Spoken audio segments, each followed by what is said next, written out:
Hello and welcome into the 24/7 Sports Football Recruiting Podcast. I'm National Recruiting Analyst Cooper Petagna alongside 24/7 Sports Director of Scouting, Andrew Ivins, and National Football Writer Tom Loy. Boys, I got a new setup. I'm out of the guest bedroom here in Nashville, back in the office, getting ready for a great Masters week. And we got a busy day. We got some predictions. Tom Loy going to throw in some crystal balls. Also going to talk a little South Carolina, Florida, Kansas State as well. A little bit of heat check. We took the blue blood out. Trust me, we heard you there. Guys, make sure if you have viewer questions, we'll get to them at the end of the show. You can submit those on X. You can also find us on the 24/7 Sports YouTube channel. Make sure to like and subscribe. But Drew, I'll start with you. A little 10-minute delay. Get the juices flowing a little bit. How we doing, bud? Not doing as good as Tom. Look at him in that. Is that an Azalea rowback polo he's rocking right there? I'm kind of jealous. The right time, man. Tom, it's the right time. Tom, So Masters week. Any early pick for you? Who you got this week? I don't know, man. Ivins and I were talking about this a little bit earlier, and I'm thinking Shane Lowry's got a shot. So we'll see what happens. That is such a random name. That is not the name that I expected there. But Shane Lowry, a little bit of love for Shane Lowry from the Oyster Boys. Well, let's get started off the top and not bury the lead. We got some commitments coming up, like I alluded to. And let's start with Alvin Henderson, the standout from Alabama, top 247 running back, number 223 per 24/7 Sports, number 14 running back in the country. He's got a decision coming on Thursday. Tom, I believe you are ready to fire in a crystal ball, my friend. Yeah, I actually went ahead and tossed that in yesterday, and I feel great about my crystal ball prediction for Henderson to Penn State. To be honest, his interest in Penn State's always been kind of intriguing to me. Just a little backstory. Heading into Battle New Orleans, an event he was participating in, I was told he was going to visit the Nittany Lions, and he had all this interest in the program, and he couldn't be higher on Penn State. Running backs coach Jawan Sider, both as a coach and a person. But when we spoke at the event, he kind of downplayed the interest and made it seem like there were plenty of others ahead of Penn State. So it kind of grabbed my attention and made me think, all right, maybe he's kind of playing the game here. But kept tracking Penn State moving forward. He locked in the visit to State College, one that he raved about to me when I wrote the story at 24/7 Sports yesterday. I think just for me, looking at everything, the whole picture, it all just kind of points to Penn State. I think that that's the place that sets him up best as a player, as a man, what he's looking for, trying to be developed at the next level and play in the National Football League. So, and also be around people he trusts. He really likes Sider. There's nobody he really has a better relationship with, especially the running backs coach position. So I think in the end, come Thursday, the Nittany Lions will be the pick. Drew, you and I kind of talked about it yesterday, exchanging some text messages about what this could potentially mean for Penn State if they were able to land somebody like Alvin Henderson, top 247 running back from the state of Alabama. I think that's what's most important. They've been trying to get in to that kind of geographical territory for quite some time. They've had success in the state of Florida. Alabama, they try to go down there, grab a guy like TJ Parker. He ends up at Clemson. This is not just another name for Penn State. I mean, you're talking about a guy that rushed for over 3,000 yards last year, had 60-plus touchdowns, had 2,500 yards plus as a junior, and added another 40 touchdowns. So in terms of the production and in terms of the player, Penn State could be getting a nice pickup here from the Southeast. I'm firing from the hip here, but I think he might be the most productive running back in the class, back-to-back, back 1A Alabama back of the year there, and 68 touchdowns this past season, according to Max Preps, that led the country. Plays in kind of like an inverted, weird single back offense, a lot of direct snaps, but a guy that can follow the blocks, find some daylight, and then obviously get into the end zone. This would also be running back commit number 3 for the Nittany Lions. They already got 2 other guys committed in the 2025 cycle. They just took 2 running backs in the 24 cycle, and they got a guy committed in the 2026 cycle. And we've seen it from James Franklin and Jawan Sider. They're going to play a lot of bodies. So this would be a notable pickup for Penn State, sitting number 7 right now in the rankings. Alvin Henderson, day 3 type of running back for us. And Cooper, you're right. It seems like they continue to try to get down into SEC country, maybe expand that footprint a little bit away from just the Sunshine State, into Georgia, into Alabama, like you said, Mississippi. They got Takari Nelson a few years ago. Now they could get Alvin Henderson, who I believe plays for the same 7-on-7 organization. Yeah, Alabama certainly producing a lot of talent, and Penn State wise to go down there. We'll see what happens with Alvin Henderson. Still another 24 hours or so till his decision. I'm sure a lot of conversations happening behind the scenes as well. So Penn State sitting in a good spot per our Tom Loy. Another guy coming off the board here shortly, and by shortly I mean 5:30 Central Time, 6:30 Eastern Time today. How about Trent Wilson, 3-star defensive lineman from the Maryland area? Oklahoma leads on the crystal ball. Tom, what are you feeling here? Oklahoma is definitely trending in the right direction ahead of his commitment later today. And checking around with a few sources connected here, a couple programs that are involved. It seems the Sooners have separated themselves from Ohio State, Penn State, Texas A&M. I also think Oklahoma has been the one school that's treated him like a priority since day one, and I don't think the other schools could say that with a straight face. So I like the Sooners here. Shout out to 24/7 Sports national analyst Brian Doan for leading the charge here with the coverage as it relates to the Sooners, but also the early crystal ball pick. So I like Oklahoma.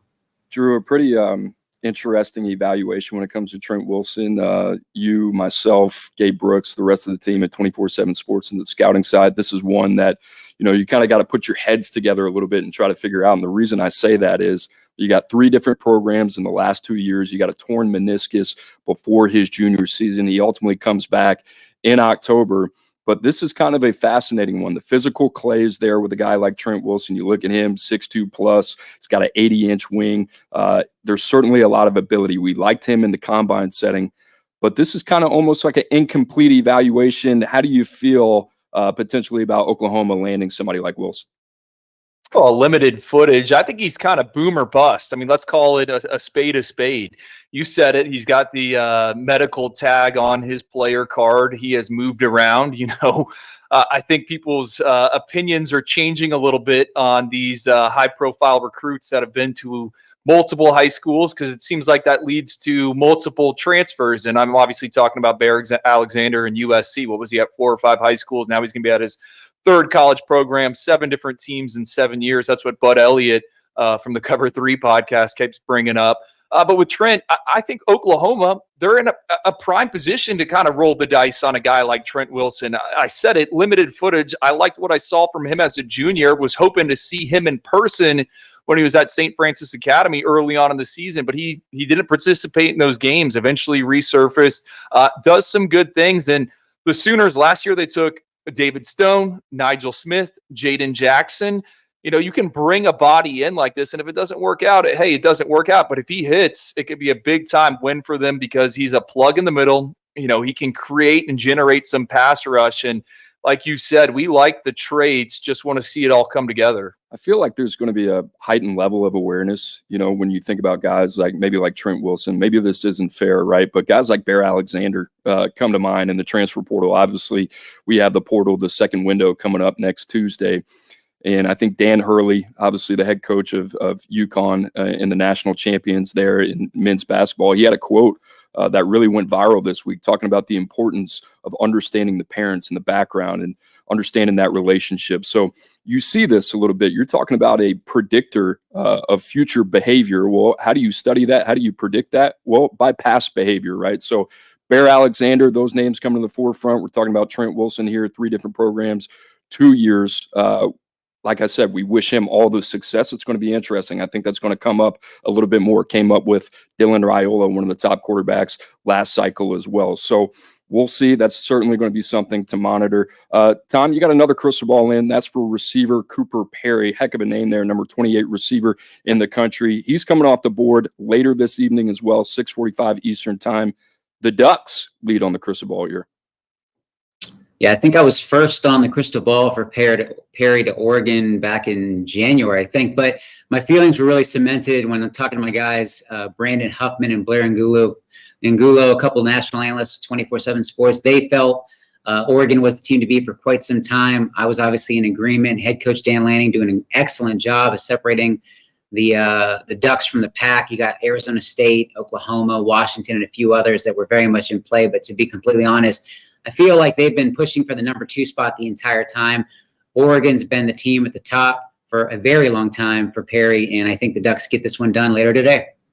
Drew, you and I haven't really talked about Cooper Petagna yet. So I don't really know where you stand on Cooper Petagna, the player, but tell us what you think about the potential fit there in Eugene.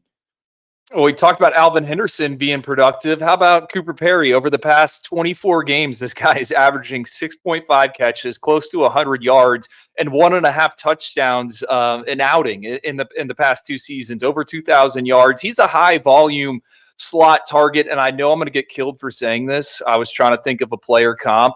About Hunter Renfrow, the former Clemson wide receiver that had a stint there in the NFL. Renfrow at the scouting combine, 4.59 in the 40-yard dash, 4.19 in the short shuttle. Cooper Petagna last year on the camp circuit, 4.59 in the 40-yard dash, 4.19 in the short shuttle. Now, Cooper's a little bit taller, 2-time All-American lacrosse player.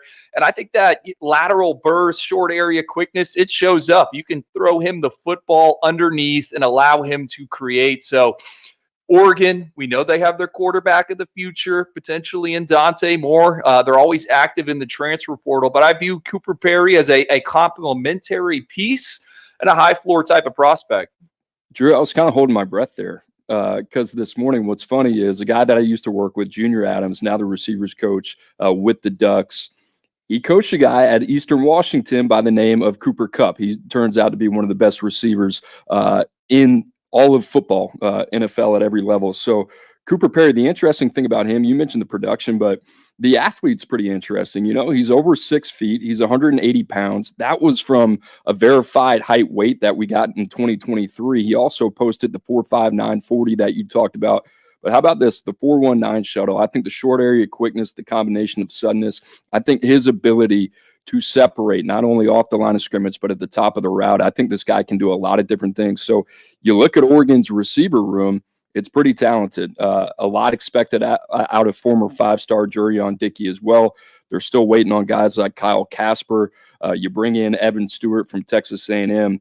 They're in a really good position to take a guy like Cooper Petagna from the West Coast footprint. So I'm excited to see if that marriage is to happen, what that's going to look like for the Ducks. So there you have it, a couple crystal balls from our friend Tom Loy. Busy day in recruiting over the next 48 hours. Make sure to keep it locked to 24/7 Sports. And guys, like I said, every Tuesday and Wednesday, you can find the Oyster Boys on the 24/7 Sports YouTube channel. You can also find us on X. And like I said, if you have any questions, right now is the time to submit them. You can do that on the chat. We also implore you, please, to go to the 24/7 Sports YouTube channel as well. We will answer your questions at the end of the show. That being said, I mentioned it. We talked about blue blood heat check. Well, how about just a little heat check right now for the boys, right? That definition we had to say. We had to be a little bit elastic there. So I get it. You know, we heard your feedback and now we're putting it into practice. But let's start at the top. South Carolina, number 57 per 24/7 Sports composite team rankings in 2025. Their last 3 finishes, 22nd, 16th, and 24. If you're South Carolina and you're a South Carolina fan, I don't know if you can ask for much more than what Shane Beamer has put out on the recruiting trail so far. Only a couple commitments. They just added a commitment from receiver Brian Rowe. We'll talk about him in a second. But, Tom, there is some talent at the top of the board that South Carolina is working on. What can you tell us about the Gamecocks' latest efforts? Yeah, we were just talking about crystal ball picks, but I actually put one in this morning for Anthony Addison, edge rusher. He's committing in a couple days on April 12th. I'm expecting South Carolina to get that one done. I actually joined Hale McGranahan and Tony Morrell over at our Gamecock site on 24/7 Sports and joining them on the crystal ball this morning. So they look to be in the best position to get that one done, beating the likes of Duke and Tennessee. Once he commits, I expect that to be done and over with. And I know he's got 2 official visits lined up right now, one to Duke on June 7th and one to South Carolina on June 21st. If he does commit, like we think, to South Carolina, I would expect that Duke trip to be canceled. But long list of guys that South Carolina is in good shape for. I know linebacker Zayden Walker, one of the top players in the country, and elite talent, strong considering South Carolina, Georgia, Penn State, Miami, and many others. But got the 4 trips lined up. The officials: Georgia, May 31st, Penn State, June 7th, Miami, June 14th, and South Carolina, June 21st. So I like the fact that the Gamecocks are going to get the last shot at Walker. But obviously, they need to make sure that they do everything possible to get to that race. So to get to the end of that race and make sure they get him on campus. So a lot to like there. Drew, a couple of the names, 5-star Zayden Walker comes to mind. And the reason that South Carolina, I think you got to take them a little bit more serious, even though these guys aren't from the Georgia footprint. I mean, you think about Dylan Stewart last year, the year before, Nicholas Harbor as well. Zayden Walker, what would that mean to a program like South Carolina? Well, that's what I had written down, Coop. I mean, Gamecocks past 2 years have signed 5-stars in back-to-back classes. And I think what's notable at South Carolina, they're playing these young guys. I looked at their 2-deep and kind of try to read some practice reports. You go back to that 22 cycle, that was the one that finished 16th. This upcoming year, I think 5 of those true sophomores are set to start. You got Nick Harbor, Tree Babalade, Trayvon Bowe, Jalen Kilgore in the secondary. I think Deshaun Stewart is going to have a chance to get on the field as a freshman. So I think for South Carolina, the pitch with Zayden Walker, who is a versatile front 7 defender. I think he could play on the edge, maybe some off-ball linebacker. This is kind of what South Carolina, every cycle, they've sunk their teeth in one of these blue chippers. Now, it's normally been in the DMV. Now they're in Georgia. But correct me if I'm wrong here, Tom. It doesn't Zayden have some type of tie to the Gamecocks? Or am I wrong there? I'm not sure off the top of my head, to be completely honest, but that does sound familiar. So we'll have to check and get back. Come on, Tom. I need you to do your homework, man. That's on me. Let's dive into this class a little more if you don't mind. I want to kind of jump in on a couple other guys. Go ahead. Can we talk about this Brian Rowe kid? Because I'm fired up. Fire me up, Coach. You always say this. I mean, I always feel like it's rhetorical. Just let it rip. What do you think about this kid? He committed Tuesday night, or was it Monday night? I got my days all mixed up. I don't even know what day of the week it is right now. But one of my favorite wide receivers I've watched here in the 2025 cycle. He is a high flyer on the hardwood. Now he's got a leaner frame, multiple punt return touchdowns on the junior highlights. Another kind of catch and run specialist, but I think he can get vertical. Someone we don't have verifieds on, but I'm a big fan, and I think it's a huge pickup for South Carolina. James Coley, the new receivers coach there, just a guy I like, someone that could potentially rise in the rankings for us. And then Tom also mentioned Anthony Addison, another intriguing player, kind of plays in a shade up in a traditional 4-3 defense. I think he might be better as a stand-up edge rusher, but he's young for his grade. He can bend naturally, squatting. I think that's going to be a nice win for South Carolina potentially on Friday. I like him too, Drew. I'm glad you brought him up. Tag flag, James Coley at Georgia, right? I understand why you would get it. We'll get it mixed up. Who did I mix up there?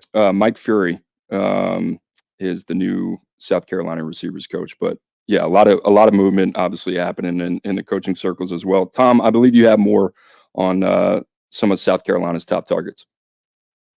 Yeah, let's look at Nathaniel Owusu-Boateng, IMG Academy linebacker. South Carolina's absolutely in play there. The Gamecocks are locked in for an official visit on May 31st, doing a really good job there. Others like Stanford, which has him locked in for an official visit on June 7th, also in play. Notre Dame, where his brother Jeremiah Owusu-Koramoah went to school, also in play, as well as Florida, Miami, and Georgia. A couple others just to quickly mention: offensive lineman Jalen Gilchrist. Definitely keeping an eye on South Carolina for the top 100 prospect. In fact, J.C. Sherbert over at our Gamecocks 24/7 sports site has them landing him and put the crystal ball pick in. So they're battling Maryland, Georgia, Virginia, and a couple others. But as of today, the only official visit he's got locked in is South Carolina on May 31st, which seems like a pretty good sign. Two others, let's look at cornerback Jonte Gilbert, another top 247 talent South Carolina is very much in play for. Official visits set are UCF on May 31st, South Carolina June 7th, and Tennessee on June 14th. I would expect him to land or set a couple other visits before then, but like Florida and Auburn are also in play, trying to get those coveted official visits. And really lastly, Ryan Montgomery, a guy we talked about a lot on this show. He's down to South Carolina, Florida, and Georgia. He was recently at Georgia and then Florida. He's got one more trip for the spring game next weekend to South Carolina. That's going to be the final unofficial visit before he makes a decision. He's planning on just taking the one official visit to the school he chooses. Georgia just missed on top 100 quarterback Matt Zoller, so they're turning up the heat on Montgomery. Obviously, Florida is as well, but we'll see how things shake out when he visits Columbia next weekend. But South Carolina is very, very much in play. Tom, just to follow up on that, Ryan Montgomery, he's a pretty interesting one. You mentioned Matt Zollers. Georgia was obviously involved there. He ends up going to Missouri. You think about Julian Lewis, the Georgia native, committed to USC.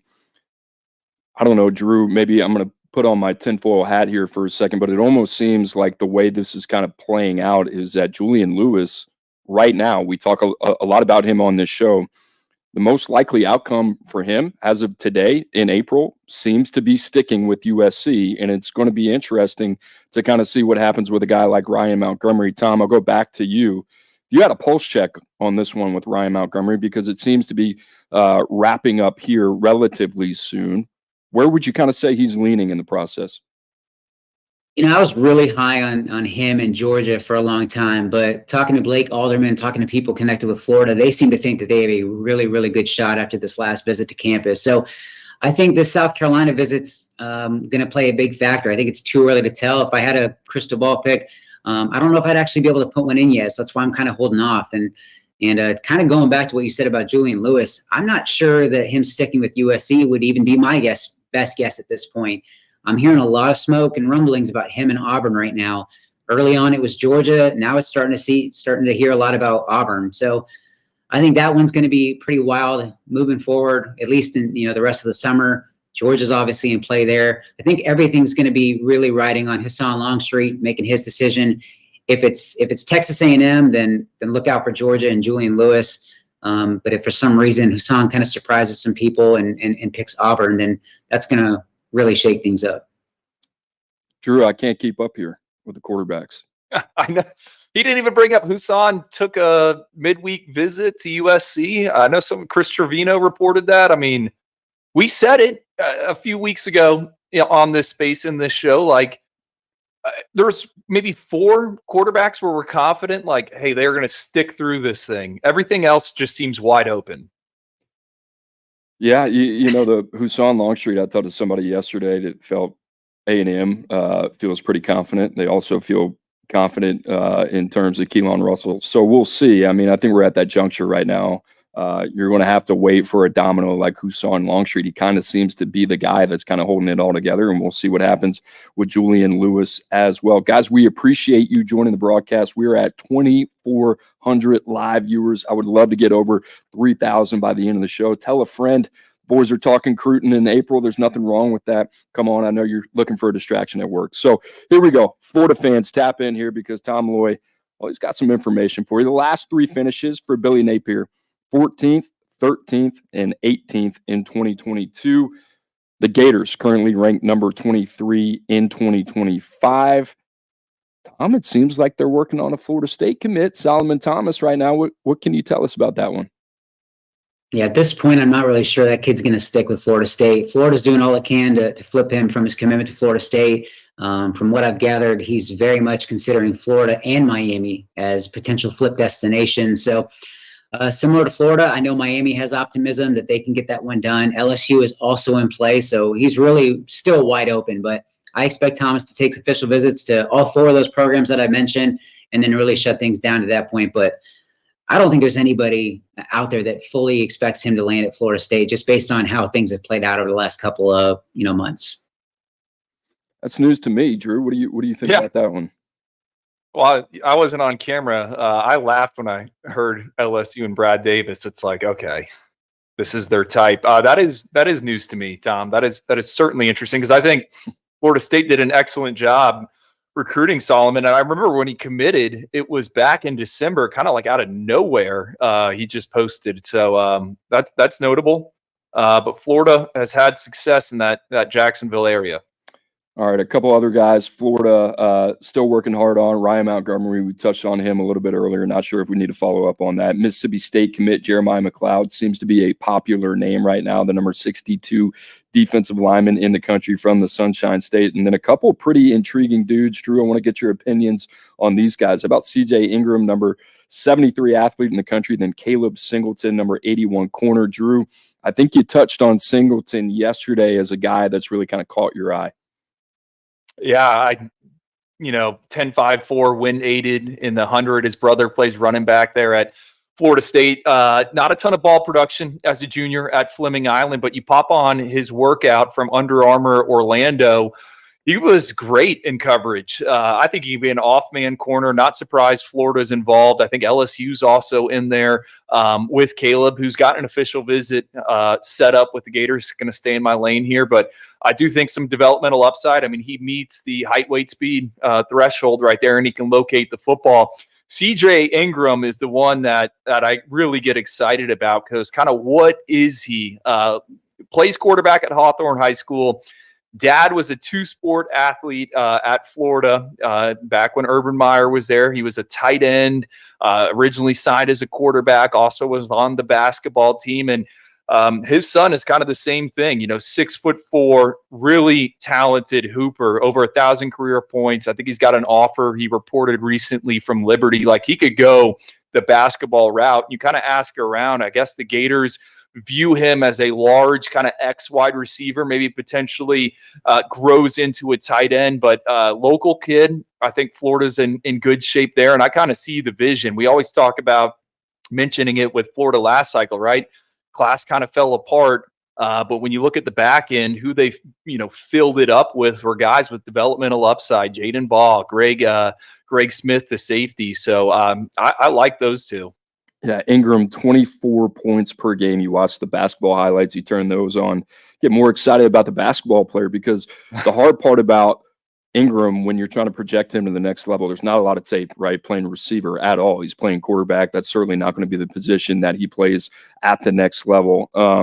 Drew, kind of the feel that I have on Florida, and I think the reputation that Billy Napier has built quickly in his time in Gainesville is that they do a really good job in the early identification of these players, where teams later in the process end up playing a little bit of catch up. I see Ingram and Singleton kind of in that boat. So, Tom, I want to ask you, is Florida close to maybe closing the deal with one or two of these guys?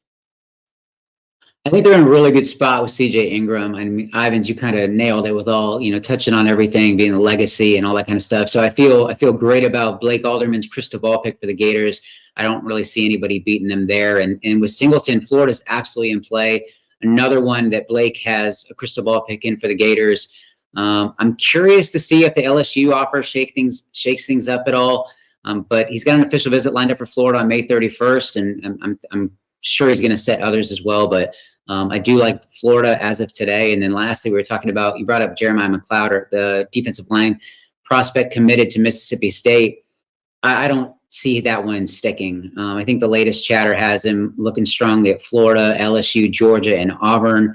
Florida State recently hosted him for a visit. So you got to keep an eye on those schools. But at this point, there's just not a lot of confidence coming from Mississippi State that he sticks. But a little bit more on Florida. Just wanted to touch on, like, the fact that they're recruiting guys that are committed elsewhere. We just talked about McLeod, but that's not the only one. I mean, they're pushing hard for Keelan Russell, who's committed to SMU to play quarterback. You got Florida as a top contender for Malik Autry, who's committed to defensive lineman, committed to Auburn. You got the Gators are also in play for Auburn edge rusher Jacaleb Falk, and then also they're trying to flip Florida State edge rusher Javion Hilson. So Florida's putting in a ton of work and doing all they can to land guys that are currently committed elsewhere. Wait and see mode. It's kind of what it feels like. Somebody asked that question last week talking about Florida. Does it just feel like prospects are just kind of waiting them out to see what year 3 looks like under Billy Napier? And all those guys that you brought up, Falk, Hilson, handful of others, Keelan Russell, I mean, those are all guys at the top of the board for a lot of different programs, especially across the Southeast in the SEC. Florida's going to need that extra oomph, right, in terms of what they do on the field to get over the finish line. So Florida, we've said it multiple times, this is the year for Billy Napier. It's going to be put up or shut up there, guys. I talked about Tuesday and Wednesday. You can find the Oyster Boys, like I said, on the 24/7 Sports YouTube channel at noon Eastern. How about Thursday? We got 24/7 Sports live, 5 o'clock Eastern time. You can find Emily Proud, Smoke Dixon, Carl Reed. Sometimes you'll see me on there as well. Great programming, and it's that time of the year. The NFL draft, certainly right around the corner. A couple of weeks from now, we'll be hitting on that as we have the last couple of weeks. So if you want to check out some of that content, make sure you go to the 24/7 Sports YouTube channel. All right, last heat check here. And one of my favorites. I love talking about these guys because they're one of those teams that I feel like you just got to keep a pulse on throughout the year, and I'm glad we're doing it now. But how about Kansas State? They're not going to raise a lot of eyebrows at number 71 in the 2025 rankings. And here are the past three finishes: 57, 33rd, and 63rd. Yet Kansas State is one of those teams that nobody wants to see on the field. Andrew Babalola, we talked about the year in Kansas. It's a little bit different. We talked about Fitz, Michigan being one of those that just feels right for Andrew Babalola. But how big would this be, Tom Loy, if Kansas State can reel in a guy like the Babs? It would be massive, simple as that. And in talking to people around the program, the Wildcats program, I 100% believe that they're in that race for Babalola, and they will be there until the end. There's a lot of programs involved. You mentioned Michigan, you got Oklahoma, USC, Stanford, Alabama. The list goes on. Texas A&M, excuse me, but Kansas State. If you talk to people inside that building, talk to people close to that program, they think that Babalola is, if he was going to narrow it down to maybe three, they are very much in play, and Kansas State would be a finalist. So academically, athletically, everything kind of checks the boxes for what Kansas State's trying to do for him. So we'll see what happens, but man, that would be a huge pickup. Tom, give me the top three again on Babs real quick in your mind. That's probably too early. I mean, I think just based on talking to people at Kansas State, I would put them in because they are so confident they were in there. Kind of keeping an eye on Alabama. I think they're doing a really good job. And then it's tough, man, because you talk to these schools and like everybody's got some type of optimism. Oklahoma was a major player early on, Texas A&M. So yeah, I mean, if I really had to, push come to shove, I'd probably say Kansas State, Oklahoma, and Texas A&M. But again, there's a lot of schools that have optimism. Drew, we talked about the fit with Michigan on the field, off the field with Andrew Babalola, obviously in-state prospect.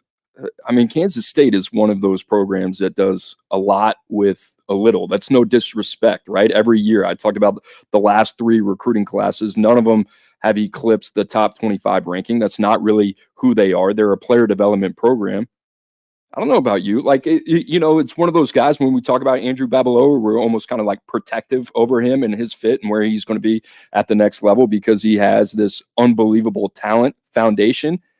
Kansas State, that's another one of those on-field fits that I really like a lot in terms of what he would look like over the next 4 to 5 years. I agree. I always bring it up. I was at the Pop-Tart Bowl back in December. NC State versus Kansas State was sitting behind Kansas State's bench, and it was right where like the offensive line was set up, where they would sit and kind of get on the whiteboard and whatnot. And there was a few players that I had remembered, obviously scouting when they were in high school. And you look at them now after some time in that strength program, and it's like, whoa, okay. You kind of understand how Kansas State does it. They stash them on the roster and develop them long term. We've talked about with Babs, probably needs to go to a place where he's not going to be relied upon to be the left tackle year one in this era, where if you sign a blue chipper like that, usually they got to be on the field. So I agree, Coop. I would like that potential marriage. And I think the other thing on Kansas State right here, I know Tom's going to talk about Lincoln Cure, the top 247 tight end. This could be like Kansas State's highest ranked recruiting class ever. You think about what they could do on the field here this upcoming fall with Avery Johnson at quarterback. Like, they're going to have some momentum, and that might unlock some things for them in terms of getting a different caliber of athlete than they normally recruit. I got to go back and check historically what's the most top 247 players that Kansas has signed. I mean, think Kansas State, excuse me. Andrew Babalola, 5-star, number 15 in the country. Lincoln Cure, currently inside the top 32 at number 27. 2 in-state players there. Then you have Grayson Littleton. We're getting ready to talk about him in a second. Top 247 at number 236. Broderick Scholl, guy that we like, and DJ Dugar. We'll talk about him in a minute. So Kansas State, a lot of meat left on the bone. It would be a huge year. And we haven't even talked about Kansas yet, who seems to be in the thick of it too. But Tom, let's go to Lincoln Cure. And this is a guy that we love. We love the athletic profile here. One of the most intriguing players in the country. Where does Kansas State stand with him?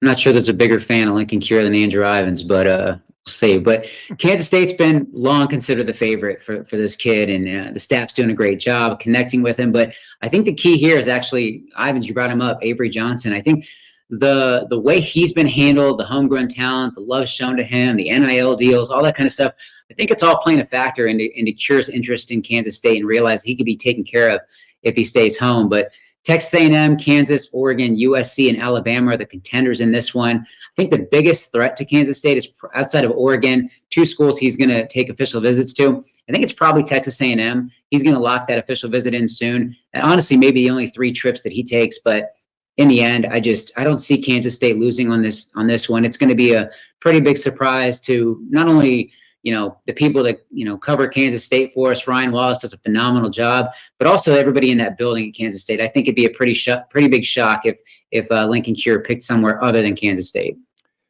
Drew, is Kansas State moving up in your NCAA football 2025 rankings in terms of first 3 games? It's going to be one of the first teams that you play with. Yeah, I want to start a dynasty with them. Lincoln Cure, another guy where it's easy to pitch. You're going to play early. I mean, how many 2 tight end sets do the Wildcats run? That's kind of like their mojo. I mean, they want to run the football and they want big bodies on the field. And that's a guy that is obviously a plus pass catcher when you look at his athletic profile. So another one where I'd be fired up if he were to end up there just from like a match and a fit. Like, I don't know if he's going to find a better fit. All right, Thomas, a little up-tempo here. Grayson Littleton, Broderick Scholl, DJ Dugar, a couple names that I mentioned. What can you tell us about those guys? Littleton, like Babalola, long list of schools under consideration. He seems pretty far from making a decision, but Kansas State's right there in the mix. He's living in Florida now, but he's from Kansas, so there's some strong ties there to the program. I expect him to lock an official visit in for Kansas State in the near future. I think they'll have an opportunity to really make a move there. Broderick Scholl, Kansas State's a contender. I think an official visit there would be something that's going to be locked in sooner rather than later. He was on campus at the end of March, and the visit went really well. Spent some time connecting with coaches, watching practice, things like that. So right now, I'd say Auburn, A&M, Illinois, and Texas Tech are in the best spot, but Kansas State is absolutely right there in contention for an official visit. And then DJ Dugar, running back out of Texas. Kansas State is a major, major threat to pull him out of the Lone Star State super productive back out of Texas. He's locked in for an official visit for June 21st to Kansas State. I think they got a great shot. Running backs coach Brian Anderson's doing an outstanding job with him. So another one to watch would probably be Oklahoma State if you're asking me to pick a second contender in that one. But and then also Cal, and I think TCU's in play as well. But I like Kansas State. I think they're doing a really good job there. Guys, we are over 3,000 live viewers. Thank you, brother. That is big time. Keep up the good work. Make sure to like and subscribe. 24/7 Sports YouTube channel. We got viewer questions just around the corner. So if you've asked one of those, make sure to hang on. Drew, have you seen this Broderick Scholl kid?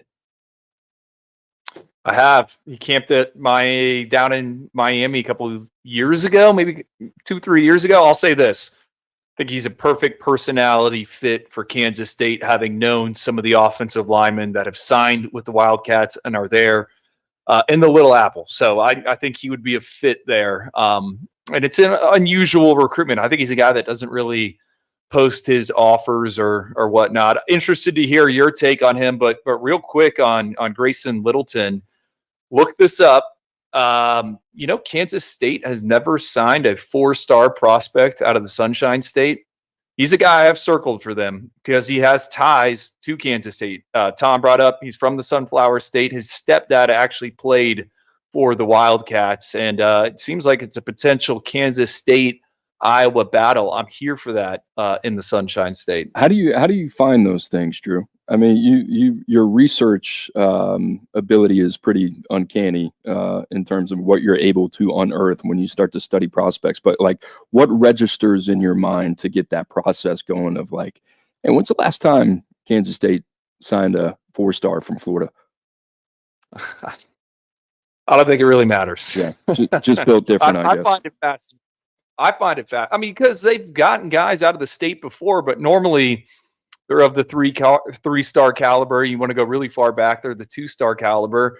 They got a running back that I really liked 2 years ago who's making some noise in fall camp, Joe Jackson out of Polk County.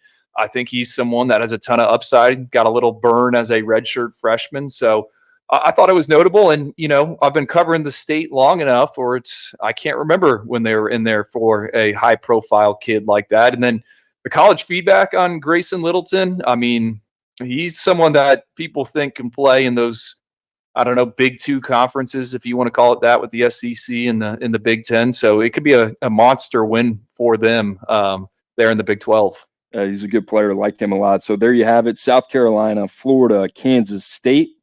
Not Blue Bloods. Just a little heat check from the boys there. Tom Loy getting us up to speed on everything you need to know in terms of those classes, those recruitments. Tom, appreciate it as always. You're sticking around for viewer questions, and right now is the time to do it. But before that, I mean, college football, man, it's year-round. So what else can you do than get ready for the transfer portal and the transfer portal palooza? Well, that starts Tuesday, April 16th. Coverage starts at 9 a.m. Eastern time right here on the 24/7 Sports YouTube channel for 3 hours. So, guys, make sure you're locked in on Tuesday. Drew, is that Murph in the background making some noise? He's fired up for the palooza or what? Yeah, he's locked in for the palooza. He cannot wait. my guy Murph, baby. Yeah, you can only contain him so long. We're 41 minutes into the show. It is what it is. Let's get to some viewer questions, and let's start off the top here. I mean, Tom, it's our guy. It's Michael, Dallas fan. Can't get into the rest of it because I can't read it from here. But he says, where's the crystal ball for 2026 quarterback Brady Hart to Notre Dame? Notre Dame all caps. We got emojis in here. He's developing into a clone of quarterback Trevor Lawrence. I got to tell you this, Michael. You're the hot take king, man. We love having you in the chat, mixing it up. But we have heard a lot about Brady Hart in Notre Dame and that interest. Tom, you get asked every week, so I'm going to ask you again. What are we hearing on Brady Hart, my friend? I think Notre Dame's got a really good shot. I think they got a really good shot at Noah Grubbs, too. I'd love to hear you guys debate those two quarterbacks from Ivins' backyard, which is just the entire state of Florida. But I think Notre Dame definitely led for Brady Hart coming out of the visit, and Notre Dame leads for Noah Grubbs coming out of that visit. So it's going to be who's going to pick Notre Dame first. It really, that's kind of where I see things trending at this point. But both don't seem to be in a huge rush and or a hurry to make a decision. But I do believe both will come off the board before the end of the summer. Just going to see who jumps on it first. The one school to watch for Brady Hart outside of Notre Dame is Florida. I think that's the Gators got a real good shot there to tighten things up with Notre Dame. And then for Grubbs, it's probably Ohio State. It's doing the best job outside of Notre Dame. But both have the green light. So Michael, the emoji king, I would expect one of those guys to lock up that spot sooner rather than later. Drew, you've done a lot of homework on the 2026 quarterbacks. That's why I know I'm not going to put you in a tough spot here. Where does kind of Brady Hart kind of stack up, big picture wise, from what you've seen already? I'm going to have a better answer for that question after Sunday, Elite 11 Regional in Orlando. I expect both those guys to be there. Had a chance to see both Noah Grubbs and Brady Hart play this past season in games, right? Saw Lake Mary take on Jacksonville Mandarin, and then Coco take on St. Thomas Aquinas down in Fort Lauderdale. Coco got absolutely hosed by the worst officiating I've ever seen. I've told that story in the past. Brady Hart did beat the Raiders, in my opinion, but the scoreboard does not reflect that. I'd probably lean Brady Hart here over Grubbs at this stage, but they're both, big frame guys. I don't know about the Trevor Lawrence comparison, but they can spin it. Haven't dug in as much as I want because I'm saving that for Friday to get me juiced up for Sunday, Spinning Masters Sunday on a football field. But I'll have a better answer next week. And Tom, again, not stepping on your feet here, but I believe Brady Hart's dad did pitch at Florida. He was a baseball player, ended up in the minor leagues. So there is a tie to Gainesville. How about the boys just swerving out of their lanes? Love it. I think they're both ties to Florida with Brady Hart and his family. So I think they're going to very much be in play. But I did want to ask you guys, so that player comp from Michael in Dallas, should he throw his resume into 24/7 Sports after that Trevor Lawrence collars? Sorry, he'll just keep his day job. Got it. Okay. I think if you're going to throw a Trevor Lawrence tag on someone, and usually you want it to be the film and the player and the measurables and all that stuff. But T-Law was a known commodity since he was an 8th grader. I remember when I was covering Notre Dame and they played at Clemson, and it was Deshaun Watson versus Deshaun Kaiser. I think Trevor Lawrence was in 8th grade, and everyone's like, oh, Trevor Lawrence is here. And I had no idea at the time. I mean, that wasn't my lane. And I was like, oh, there he is with the long blonde hair. So, I mean, for the T-Law comp to come out, it's got to be a guy that I think is like cemented from pretty early on in the process. A little early for the Trevor Lawrence comp, but that's okay. That's what we love. That's why we answer these questions in the show. Corey Williams asked, Tom, this one more for you. Any update on Travis Smith Jr.? And I'm kind of paraphrasing there. He wants to know who leads for Travis Smith Jr. That one seems to be Georgia, Auburn, Tennessee. I feel like I'm forgetting somebody as well. Georgia, Auburn, Tennessee, and I think Alabama is also the four. I don't know if he's officially got a 4 finalists, but those are the ones that are major. The major ones in play. He's going to take official visits, make a decision after that. But when we spoke at Battle, I think it was Houston. Yeah, Houston. He seemed to be wide open. He's considering all those schools. He wants to take his time in the process. So the last visit, I believe, is Tennessee. So that's something to watch. But I think if I was going to put in a crystal ball pick today, I would probably lean towards the Bulldogs. Drew, how about this one? Our friend Mario Nash. Mario Nash, that might not be you. Might be somebody clever enough to come up with the screen name Mario Nash. But he says, when will Mario Nash Jr. get his 4-star? Considering him winning MVP at every camp he has attended so far, shouldn't he be ranked higher? Mario Nash, if that is you, man, we appreciate you coming on the show. Second of all, I would like you to know I saw you there in person in Oxford. Your name comes up in conversations with our scouting team weekly, and will come up later today when we meet as well. So you are on our radar. Good to see you, Mario Nash. Appreciate the question. I just hope he's like in 5th period. It might not be. Well, Mario Nash is Mario Nash Jr., right? So this is the screen name here is Mario Nash. Could be the Papa Mario Nash. Yeah, Papa Nash. So we'll see there. Rod Smith asked, and this is a name that continues to come up. Tom, does Florida have a shot to flip Dallas Wilson? I don't see Dallas Wilson sticking with Oregon. So if my best guess would, yet? Where? Oregon. Oh, Oregon. This was before. If he did, it's before I took the job. So before I was covering the national landscape. So I don't think so. I can't picture him being there. But so again, everything I'm told, watch out for Florida, watch out for Miami, expect him to stay in state.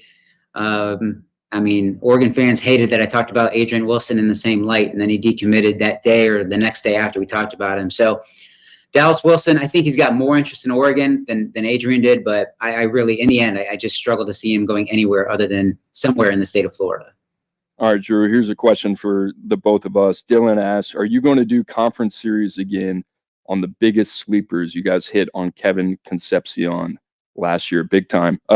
Yeah, I think we will. I don't even remember when we did that. Do you remember the timeline? August. Okay, August. So yeah, I have that written down, assuming we're still a show in some capacity at that point. But that was a lot of fun. Yeah. Well, fingers crossed. Love the positivity there. All right, let's keep scrolling here and see what we can get. Tom, our friend asked, Roger G says, thoughts on a big recruiting weekend for Texas? Anything coming out of Austin from what you've heard?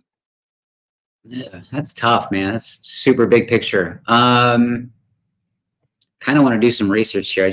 I had some notes on Texas here a second ago. So if you guys want to, give me a second. Go do some digging, and Andrew and I will kind of take the floor here. 60 seconds. I'll give you some stuff. Drew, here's a question more about front office personnel that's pretty interesting. Canes Cats, shout out Canes Cats, man. Loyal in the chat. He says, question to Andrew and Cooper, what happens to Jacob LaFrance and Nick McDonald after this season? And if you don't know who Jacob LaFrance is, I believe, I'm going to have to double check his title, is the director of player personnel at Florida. Nick McDonald, not as familiar with, but I'm assuming is in a similar role. What schools do you think would make a good fit? They are elite talent evaluators. And we talked about it in the beginning of the show, and Canes Cats made the comment, which is interesting coming from a Miami fan, that there is a lot of respect for Florida when it comes to early identification. And we all know how much Florida, Billy Napier, was invested when he got the job in his support staff. And by all means, they've done some really good things. They've done everything right there except win. That just happens to be the most important thing that you have to do. In terms of when it comes to player personnel minds, especially people that do this at a high level, and Jacob LaFrance has done this at a very high level for a very long time. Let me preface it by saying that I hope he's in Florida, working there in Gainesville with Billy Napier for a long time. That being said, if something were to happen, those people, those who know within the industry, those type of people are very respected. He might not be at the front of every article, but these are the type of guys at the end of the day that really make it go. So there's going to be a coach smart enough out there to realize that, and those guys, if they do hit the market, would not be on the market very long. That would kind of be my educated guess there. Drew, I don't know if you have anything to add on to that at all, but well, I think Jacob and Nick are in that if you know type category that you always talk about, the real kind of movers and shakers that are constructing these rosters. I mean, I wouldn't speculate on anything. Like echoing what you said, Cooper, I hope everyone has a job and they're in the same spot and they're not moving around, moving families and all that stuff. But what I've heard from people in the personnel world is a lot of people want to be in those top two conferences, right? Don't really know what the future of college football is going to look like here in the next few years, but we know that the Big Ten has expanded. We know the SEC could expand. I've heard some personnel people mention to me, Coop, I don't know if you've heard it, like, got to get in one of those conferences, because I think there's also a concern, right? We go to shared revenue model. Some of these recruiting operations, that could be an area where the budget is cut, all right, so they can pay the players and whatnot. So I think he's a guy that would absolutely land on his feet somewhere.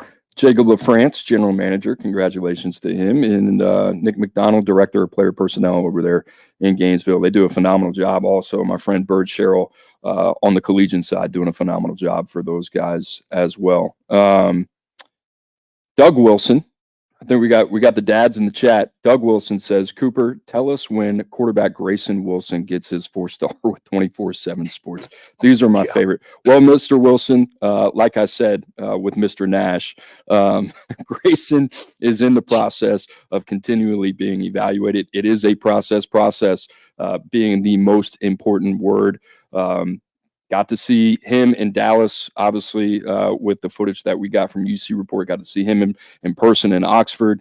We're now kind of at the point where, all right, now the team is starting to get involved in the process with Grayson Wilson. So I don't have a date for you. I'm not even telling you that it might ever happen, but I'm really excited about your son. Really good player. Can't wait to see him as a senior.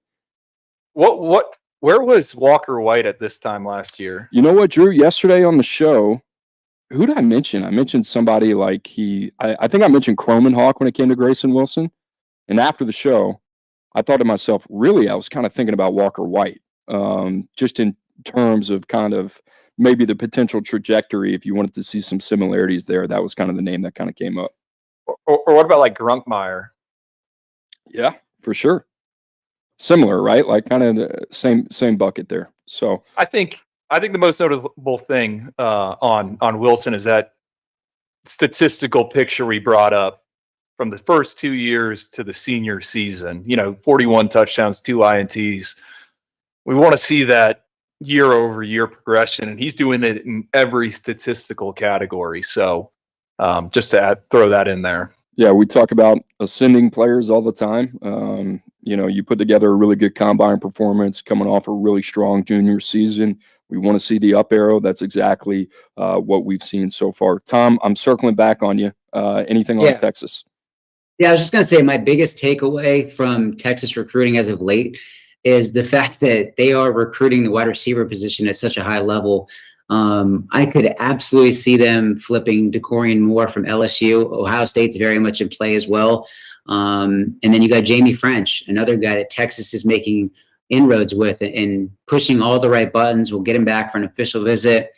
Ohio State, once again, also in play there. And then the other one would be Khalil Lockett that I think Texas is in great shape for. So, what a trio for Texas to be involved with. But in the end, you got to land them. But the fact that they're in play for those guys and pushing all the right buttons, I think that just getting one of those guys is massive. Getting two or getting all three would be an incredible haul for Steve Sarkisian in that group. All right, boys. One of the last questions that we have here as we near an hour today on the 24/7 Sports Football Recruiting Podcast. Guys, we're getting ready to top out at 3,600 live viewers. We appreciate you, the recruiting nerds out there that really enjoy their break from their daily life to come hang out with us. Appreciate you guys. As always, make sure to like and subscribe to the 24/7 Sports YouTube channel. All right, last one. Corey Williams, your lucky day, man. And I'll tell you what, you're a reoccurring visitor here, so you get 2 questions today. Tom, I want this from the realistic standpoint, and Drew, I think more as you're in Athens, you're Will Myers, you're the director of player personnel there. You have to have a conversation with the head coach in this scenario. What do you do from that standpoint? So, Tom, I'm going to phrase this question to you first. Corey asked, if UGA doesn't flip Juju Lewis or land Ryan Montgomery, what does UGA do at quarterback? I would 100% do everything I could to go flip Deuce Knight from Notre Dame. And I know the Notre Dame fans are going to rip me to shreds for that, but that's just exactly what I would do. I would do everything possible to get that one done and push really hard, because if you miss on Lewis, you miss on Montgomery. From what I've gathered and talking to people at Georgia after Matt Zollers picked Missouri, those are the 2 names to watch. I would do everything possible. I mean, you could throw out an offer to TJ Lateef out in California. I mean, there's other guys, but I think that your best shot would be just throw everything at Deuce Knight and do everything you can to get him, because he's proved to be impressionable, and I think he's solid at Notre Dame, but he's continued to talk to Alabama. He's continued to talk to Ole Miss. So take a swing, man. Do what you can and see if you can get Deuce Knight to at least visit or communicate. Drew? I would take a late bloomer. I would not chase someone with a high price tag. He would understand where we're going in terms of college football, and I would allocate maybe some funds elsewhere, and I would be active in the transfer portal. We've seen Georgia try to take some quarterbacks. I think the other thing is Ryan Puglisi. A lot of people in Athens fired up about him. They seem to believe in him. So, you kind of got an arm quarterback of the future. I would kind of linger in the shadows, Coop. I don't know if you get what I'm hinting at, but I don't know if I'd try to make a run at, one of these high profile guys. Maybe I'd turn my focus to 2026 and ensure I get the one I want there. And then, guys are going to emerge, right? We're talking about Grayson Wilson here, the Arkansas commit. There's going to be some quarterbacks. We said it's so uncertain right now in terms of really, we feel like 4 guys are locked in, and then the rest of the top 2, 4, 7 can go in any variety of different directions. I think by the time we get to July, everyone will be in a chair, and then we're going to potentially play musical chairs again when we get to November and December, when there's the coaching carousel spinning. And there's going to be some late bloomers like an Ethan Grunkmeyer that we just mentioned. So I would stay patient. Tom, what can you tell us about Malik Washington as my eyes kind of gravitate down the board of our top 2, 4, 7 and look at some quarterbacks that are maybe intriguing that could pick up some interest late? What's going on with him? Maryland is probably in the best position to get that one done. I know Penn State is considering adding him to Beckham Kritza, who's already committed there at quarterback. And I don't say add him like it's a slam dunk, because I really do believe Maryland is probably the team to beat. Virginia Tech, Texas A&M, at least for now, depending on how things go for Hassan Longstreet. Texas A&M is in play. UCF is also in play. So a lot of schools still in the mix. A guy that we at 24/7 Sports seem to like a lot, and he's been a riser for us, which has been cool to see. Ivins, you were first on him, which was great. So a lot to like with Malik, but if I had a crystal ball right now, I would put it in on Maryland. But he's got the visits still to take. Coop, can I throw out the name now that I've looked at the list? I think Georgia. And I'm going to get killed for saying this, but Luke Nickel, the Miami commit in state, I could see that being a guy they potentially pivot to. And then Cutter Woods, who's coming off the board this afternoon. Quarterback out of South Carolina, Gatorade Player of the Year, I believe, or Max Preps Player of the Year. Wake Forest on the crystal ball. Auburn was involved there at some point.